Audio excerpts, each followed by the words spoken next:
என் மீது அன்பு கொண்டுள்ளவர் நான் சொல்வதை கடைபிடிப்பார். என் தந்தையும் அவர் மீது அன்பு கொள்வார். பாஸ்கா காலம் 6ஆம் ஞாயிறு. புனித ஜாமியன் அருள்பணியாளர் நினைவு. மறையுரை சிந்தனை. கடவுள் அன்பாயிருக்கிறார்.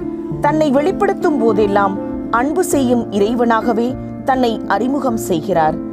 உங்களை திக்கற்றவர்களாக விடமாட்டேன் என்றும், நாம் வாழ்வு பெறும் பொருட்டு கடவுள் தம் ஒரே மகனை உலகிற்கு அனுப்பினார் என்றும் விவிலியத்தில் காண்கின்றோம்.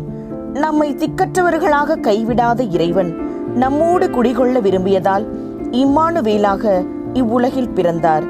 நம்மை வாழ்விக்க விரும்பிய இறைவன் தூய ஆவியை நமக்கு துணையாளராக கொடுக்கிறார். இயேசுவின் அடிச்சுவற்றை பின்பற்றும் நாமும் அன்புள்ளவர்களாகவும் நமது சொல்லிலும் செயலிலும் அன்பை வெளிப்படுத்துபவர்களாகவும் வாழ முற்படுவோம்.